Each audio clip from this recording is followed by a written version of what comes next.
আর আমার সবচেয়ে যেটা ভালো লেগেছে সিনেমার নাম আন্ধার। তো আমি সত্যি ধরে নিয়েছিলাম যে কোন একটা অন্ধকার কিছু একটা পোস্টার, একটু একটু হরর টাইপ কিছু, কিন্তু এটা এত আলোকিত, পোস্টারটা এত বেশি আলোকিত, মানে সবাই একদম সাদা ড্রেস এবং হ্যাঁ, যে পিরামিড স্টাইলে যেভাবে দাঁড়িয়ে আছে, এবং একটা জিনিস খেয়াল করে দেখবেন পিরামিডে যেরকম সর্বোচ্চ চূড়ায় একটা ব্যাপার থাকে, তারপরে আস্তে আস্তে ধাপে ধাপে, তো এখানে সর্বোচ্চ চূড়ায় আছে নাজিফা তুষি, তারপরে ধাপে আছে চঞ্চল চৌধুরী, তারপরে ধাপে সিয়াম। যেমন হ্যাঁ। একজনকে দেখলাম কিছু বানর বসিয়ে একটা পোস্টার বানিয়েছে সেম স্টাইলে, এবং সেটার নাম দিয়েছে বান্দার। হ্যাঁ, আন্ধারের মতো বান্দার। হ্যাঁ, তারপরে আবার আচ্ছা। সাকিব ভাইদেরকে নিয়ে একটা পোস্টার করা হয়েছে, বা বেশ ব্যাপার সুমনকে এরকম পোস্টার করা হয়েছে। এক জায়গায় দেখলাম সবার হাতে মেশিন গান তুলে আবার এরকম একটা পোস্টার দেওয়া হয়েছে, যেটা আমরা গত কয়েক বছরের বিভিন্ন পোস্টার মেশিন গান দেখতে পাচ্ছিলাম, শাকিব খান বলি বা আরেফিন শুভ বলি বা সিয়াম হুম, এর হুম, কথা হুম, বলি। হুম। এবং আমি যখন কলকাতায় গিয়েছিলাম, আমার একজন বিহারের একজন সিকিউরিটি গার্ডের সাথে পরিচয় হয়েছিল, এবং সে আমাকে বলেছিল যে আমি তোমার দেশের মোশাররফ করিমকে চিনি। তো আমি বুঝলাম যে তুমি কিভাবে চিনো। বলছে হইচইতে আমি তোমাদের সিরিজ দেখছি ইংরেজি সাবটাইটেল দিয়ে, এবং আই ওয়াজ ব্লোন অ্যাওয়ে।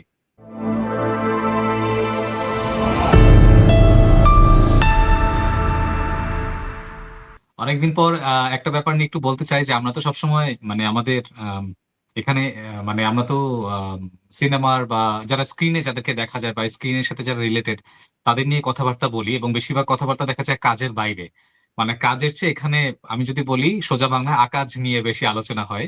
তবে এই সপ্তাহে আমি মন ভালো করার মতো দুটি খবর, যেটা একটা হচ্ছে আমি আন্ধারে পোস্টার দেখতে পেয়েছি। I really loved it. এবং সেই পোস্টারটা যে তারা যে রিয়েল ফটোশুট করে করেছে, পরে রায়হান রাফির পোস্ট করা ভিডিওর মাধ্যমে জানতে পেরেছি। আরেকটা সংবাদ যেটা আমাকে খুব আনন্দ দিয়েছে, তানিম রহমান অংশু তার পরবর্তী সিনেমার জন্য স্ক্রিন প্লে রাইটার হিসেবে যাকে নিযুক্ত করেছেন, তিনি হচ্ছেন লাপাতা লেডিস সিনেমার বিপ্লব গোস্বামী, কলকাতা। এ দুটোই আমার কাছে মনে হয় যে এটা আমাদের বোধহয় অনেক সিনেমার আগে জন্য একবার খবর হয়েছিল। তখন ভাইয়া মানে ইয়া ছিল না, মানে বা এক্সাক্ট বলে নাই তখন, রিউমার শোনা যাচ্ছিল, বাট এবার পরিচালক নিজে রিমার্শনাল। আসলে কনফার্ম করেছেন। পরিচালক নিজে হ্যাঁ, যখন হ্যাঁ। পোস্ট করেছেন নিজের ইয়েতে, তো তখন আমার কাছে মনে হচ্ছে যে নাইস। এবং সিনেমাটার পোস্টারটাও খুব অদ্ভুত রকমের, একটা সায়েন্টিফিক ভালোবাসার গল্প মনে হচ্ছে আর কি, লিম্বো সিনেমাটার নাম। সো এই দুটো আমার কাছে মনে হচ্ছে অনেকদিন পর আমি আর তানভীর ভাই অ্যাটলিস্ট সিনেমা নিয়ে একটু কথা বলতে পারবো, মানে কাজ নিয়ে আলাপ করতে পারবো। এটা কাজ আমার কাছে মনে হয় একটা প্লাস পয়েন্ট। অথেন্টিক কাজ নেই, এবং আমার মনে হয় যে রুবায়েতের ছবিটা নিয়েও বোধহয় বাংলাদেশে রিলিজের একটা ট্রু, কথাবার্তা চলছে। ট্রু। এটাও একটা দ্য কাজের ডিফিকাল্ট বাই, ভালো আলাপ রাইট, যে যেটা। অনেকদিন ধরে জি। অনেক আবর যাবর ঘটনা ঘটছিল, বাট রুবায়েতের ছবিটা বোধহয় বাংলাদেশে রিলিজ হচ্ছে, এবং সম্ভবত অস্কারে জমা দেওয়ার ক্ষেত্রে বাংলাদেশে যে কমিটিটা দেয় সেটা বোধহয় রুবায়েতের ছবিটা সিলেক্ট করছে, এরকম কথা চলছে, যদিও এটা অফিসিয়ালি এখনো বলার মতো সময় হয়নি, কারণ রইদও ওকে। হয়তো হতে পারে। সো কাজ আসলে কমে গেছে। আমি একটু প্রশ্ন করতে চাই, অনেকের সাথে যেহেতু রেগুলার কথা হয়, যতই আমি এই বাইরে কাজ করি, তারপরে তো আমাদের ধরো দিনের একটা সময় মানে থাকে যে দেশের আসলে অবস্থা কি, কি কাজ করছি। তো কাজ দেখলাম যে সব সেক্টরে কমে গেছে। আ এটা নিশ্চয়ই বাড়বে হয়তো একটা স্থিতিশীলতা তৈরি হলে, এবং এক কেবল তো ৬ মাস এই সরকারের। সুতরাং একটা যখন রান তৈরি হবে নিশ্চয়ই কাজগুলো বাড়বে। রায়ান রাফির পোস্টার নিয়ে তুমি কি বলতে চাও? আমার প্রস্তাবটা খুবই ভালো লেগেছে, এবং আমি তো মানে খুবই এক্সাইটেড।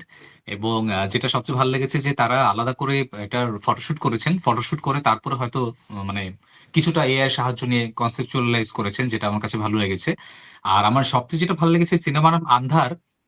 তো আমি সত্যি ধরে নিয়েছিলাম যে কোন একটা অন্ধকার কিছু একটা পোস্টার, একটু একটু হরর টাইপ কিছু, কিন্তু এটা এত আলোকিত, পোস্টারটা এত বেশি আলোকিত, মানে সবাই একদম সাদা ড্রেস এবং হ্যাঁ, যে পিরামিড স্টাইলে যেভাবে দাঁড়িয়ে আছে, এবং একটা জিনিস খেয়াল করে দেখবেন পিরামিডে যেরকম সর্বোচ্চ চূড়ায় একটা ব্যাপার থাকে, তারপরে আস্তে আস্তে ধাপে ধাপে, তো এখানে সর্বোচ্চ চূড়ায় আছে নাজিফা তুষি, তারপরে ধাপে আছে চঞ্চল চৌধুরী, তারপরে ধাপে সিয়াম। তো আমার কাছে মনে হচ্ছে সব মিলে এই পোস্টারের পেছনে যে একটা চিন্তার জন্য সময় দেওয়া হয়েছে, এই ব্যাপারটা আমার কাছে খুব ভালো লেগেছে। এবং তার চেয়ে যেটা বড় ব্যাপার, এই পোস্টারটা বের হওয়ার পর এই পোস্টারের অনুরূপ মানে অনুকরণ করে অনেক অনেক ফানি পোস্টার বানাচ্ছেন, যেটা কিন্তু আলটিমেটলি সিনেমাটার প্রচারে সাহায্য করছে। যেমন হ্যাঁ। একজনকে দেখলাম কিছু বানর বসিয়ে একটা পোস্টার বানিয়েছে সেম স্টাইলে, এবং সেটার নাম দিয়েছে বান্দার। হ্যাঁ, আন্ধারের মতো বান্দার। হ্যাঁ, তারপরে আবার আচ্ছা। শাকিব ভাইদেরকে নিয়ে একটা পোস্টার করা হয়েছে, বা বেশ ব্যাপার সুমনকে এরকম পোস্টার করা হয়েছে। এক জায়গায় দেখলাম সবার হাতে মেশিন গান তুলে আবার এরকম একটা পোস্টার দেওয়া হয়েছে, যেটা আমরা গত কয়েক বছরের বিভিন্ন পোস্টার মেশিন গান দেখতে পাচ্ছিলাম, শাকিব খান বলি বা আরেফিন শুভ বলি বা সিয়াম হুম, এর হুম, কথা হুম, বলি। হুম, হুম। তো সবকিছু মিলে যেই জিনিসটা সবচেয়ে ভালো লেগেছে যে এটা একটা টকিং ক্রিয়েটিভিটি তৈরি করেছে। এবং রাইট। এইটার জন্য আমার কাছে মনে হয়েছে এটা অনেক ভালো। এবং তার চেয়ে বড় আমি যেটা নিয়ে একই সাথে আশান্বিত এবং একই সাথে শঙ্কিত, সেটা হচ্ছে এই সিনেমাটা অক্টোবরে আসছে, পূজার উইকে। এবং অনেকদিন পর যেটা আমাদের চাওয়া যে ঈদের বাইরে সিনেমা আসুক, এবং রায়হান রাফি সেই জিনিসটা করছেন আর কি, যে ঈদের বাইরে সিনেমাতে নিয়ে আসছেন। তো সেটা একই সাথে খুব আনন্দের ব্যাপার, একই সাথে রিস্কেরও ব্যাপার, কারণ সিনেমাটার সাথে বহু পুঁজি জড়িত। আমি যদি ভুল না করে থাকি, বিটপির সিনেমা এটা, শাকিব ভাই তারা তো এটার সাথে জড়িত। এবং তো সবকিছু মিলে খুবই আশাবাদী, এবং এমন একটা জনরায় সিনেমাটা বানাচ্ছেন যে জনরাটা এদেশে আসলে খুব মানে ট্রাই করা হয় না বলতে গেলে, সেটা হচ্ছে হরর। এবং রাইট। রাফির ক্যারিয়ারের প্রথম হরর সিনেমা, তুষির ক্যারিয়ারের প্রথম হরর, চঞ্চল চৌধুরী তাও দেবী কিছুটা বলা যায়, কিছুটা হরর ঘরনা আমি বলতে পারি। বাকিদের জন্য সবকিছুই নতুন। এবং মানে সব মিলে আমি খুবই এক্সাইটেড, এবং একই সাথে আমি চাই যে সিনেমাটা সফল হোক। আবার রিস্কেরও ব্যাপার সেটাও আমি জানি, বাট রিস্ক না নিলে কিভাবে আগাবে? কাউকে না কাউকে তো রিস্ক নিতেই হবে। তো হ্যাঁ, সবকিছু একদমই। মিলে এটা এবং ভালো লাগছে রাফি, আর কি আশা করি আসলে। রাফি ভালোই করবে। এটা অক্টোবরে দিল, ঈদে বোধহয় সাকিবের সোলজারও আসছে এরকম একটা ঘোষণা দিয়েছে। সুতরাং অক্টোবরে ঈদে, অক্টোবরে আসার কথা শাকিব খানের সোলজার, যদ্দূর মানে ঈদের জেনেছিলাম আর বাইরে, কি শাকিব হ্যাঁ, খানের ইন্টারভিউতে। ঈদের বাইরে। সো ঈদের বাইরে দেবার একটা প্রবণতাও তৈরি হইলো। হ্যাঁ, সো এটা ইটস এ গুড থিং। মানে এই প্রতিযোগিতার যে তৈরি হলো, যে দেখানো যে দেখো আমার ঈদের বাইরেও চলে, ফাইন। ছবিটা চলে বা রান করতে পারে, সেটাও একটা বড় বিষয়। তবে ঈদে মেবি আরো ভালো ভালো ফাইট আসছে, সুড়ঙ্গ 2 আসতেছে, এবং সাকিবের নতুন ছবি আসতেছে। সো দেখা যাক কি হয়। আজকে বা গতকালকে মেবি একটা ছবি পোস্ট হলো। নিউ ইয়র্কে এখন আরশাদ আদনান আছে এবং প্রিয়তমার হিমেল হিমেল আশরাফ আশরাফ এবং আছেন। শাকিব খান। হ্যাঁ, ৩ জন, মানে প্রিয়তমার টিমের ৩ জন। এটা প্রিয়তমা কি ভাই রাজকুমার। আপনি বলবেন যে ঘরের ছেলে ঘরে ফিরে এসেছে, এরকম কিছু বলবেন কিনা? আ উম অনেকটা সেরকম। তবে ঘরে আসলে আমি আমি ওইভাবে দেখি যে, ধরো গ্লোবাল আ তারকারা আসলে বাউন্ডারিতে থাকার এখন আর মানে সেই যুগটা নাই। মানে না, না, আমি বিয়ন্ড দ্যা নিজেও সেটা বাউন্ডারি। আশা মানে করি না। তুমি দেখো, অবশ্যই। আমি একটা কনটেন্ট গতকালকেই প্রকাশ করলাম যে, এই যে ধরো কত চাইনিজ অ্যাক্টর এখন হলিউডে কাজ করে, কত কোরিয়ান অ্যাক্টর এখন হুম, হলিউডে কাজ করে। আ আমেরিকান অ্যাক্টররা ব্রিটিশ ফিল্ম প্রডিউস করতেছে। হ্যাঁ, তো বিষয়টা ওইভাবে দেখলে আসলে তারকারা এখন, মানে শিল্পীরা মূলত আসলে কোন দেশ থাকে না। তবে হ্যাঁ, যখন যেটা সাকসেস হয় তখন সেই ব্র্যাকেটে যে নামটা লেখা থাকে সেইটার একটা গ্লোরিফাইড হয় যে, এই যে অমুক ছেলেটা বাংলাদেশ থেকে এসছে।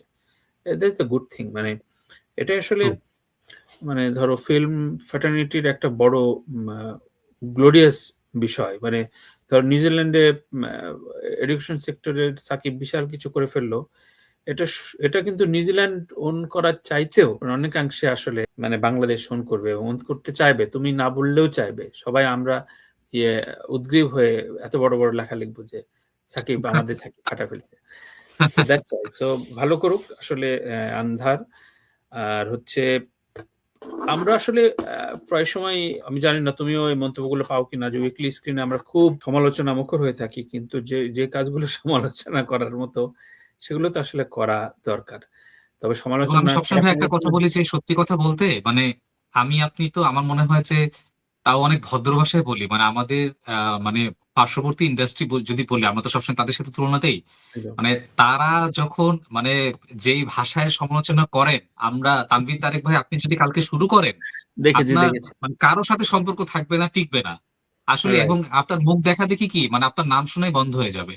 একদমই, একদমই। এবং যাই হোক, আমরা কয়েকটা পয়েন্টে আমরা আলোচনাগুলো করব। তবে তার আগে গতকালকে মোশাররফ করিমের জন্মদিন ছিল। আমরা উইকলি স্ক্রিনের হুম, মাধ্যমে জন্মদিনের শুভেচ্ছা জানাই। মোশাররফ করিমকে আমি অবশ্যই। দানব বলি, এবং মোশাররফ করিম আসলে, আমি বলব যে মোশাররফ করিমকে এখনো পরিপূর্ণভাবে হয়তো পোর্ট্রে করা হয় নাই। তিনি যে মার্গের আসলে অভিনেতা, তিনি যে মেধা রাখেন।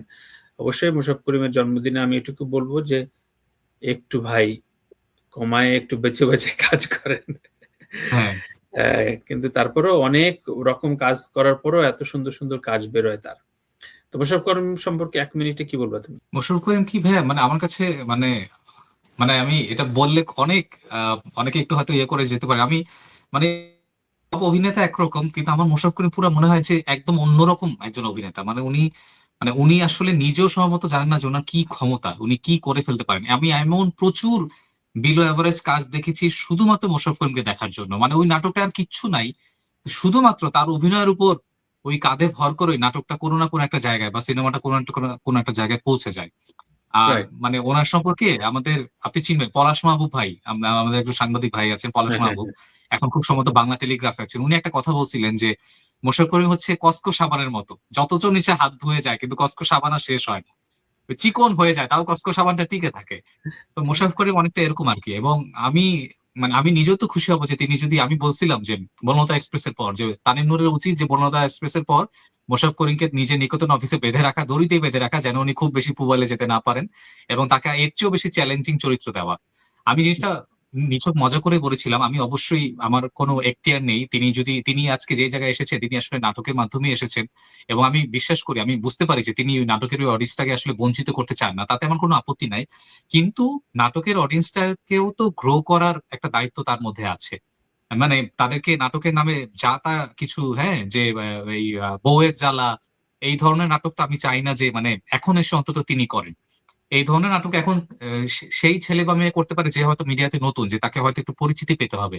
কিন্তু মোশাররফ করিমের আমার কাছে তো মনে হয় যে এখন নতুন করে এরকম পরিচিতি পাওয়ার কিছু নাই। এবং তিনি গ্রামীণ নাটকে আমার কোনো সমস্যা নাই, বাট গ্রামীণ নাটক তো আমরা ভবের হাটও দেখেছি, শাকিন সারিসুরও দেখেছি, হারকিপটেও দেখেছি, তো সেগুলো তো এখনো দেখতে ইচ্ছে করে। হুম, হুম। এবং সেইখানে আবার আরেকটা প্রসঙ্গ চলে আসে যে ওই সময় যেসব পরিচালক ছিল তারা তো আবার এখন কাজ করছেন না। তো মোশাররফ করিম একাই হয়তো সেই জায়গাটা হয়তো তিনি তার মতো করে করছেন আর কি। বাট তারপরও অ্যাজ এন অডিয়েন্স মানে এটা তো থাকেই আকাঙ্ক্ষা যে তিনি আরেকটু বেটার কিছু কাজ করুক, আরো চ্যালেঞ্জিং রোল, এবং তাকে নিয়ে কাজ হোক এবং এমন কাজ হোক যেখানে ইংরেজি সাবটাইটেল থাকুক এবং ইন্টারন্যাশনাল কোন একজন দর্শক দেখে যেন অন্তত গুগলে সার্চ করে যে এই লোকটা কে, এর অভিনয় তো আগে দেখি নাই। তো আমি এইটা চাবো আর কি। ইউটিউবে তো আসলে সাবটাইটেল দেওয়ার মতো ওই কাজ খুব কম থাকে বা সব কাজে দেওয়া হয় না।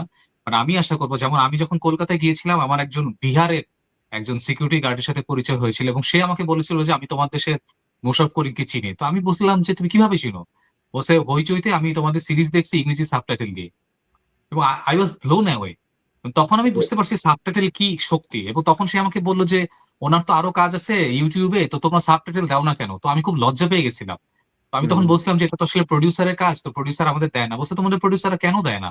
তো আমি হুম। তখন এত অস্বস্তিতে পড়ছি ভাইয়া যে কিভাবে বলবো যে আমাদের প্রডিউসারের তো ওই নলেজটুকু নাই যে ইংরেজি সাবটাইটেল দেওয়াটা কতটা জরুরি। কিন্তু আপনি দেখেন দর্শক কিন্তু ঠিকই খুঁজে বের করে ফেলছে যে একটা বিহারের অডিয়েন্স মোশাররফ করিমকে চিনে ফেলছে এবং বলছে যে খুব ভালো অ্যাক্টর। আপনি চিন্তা করেন। তো এই ব্যাপারটা আর কি তো বলবো, দেখা যাক। এবং উইশ হিম অল দ্যা মানে বেস্ট এবং আশা করি তার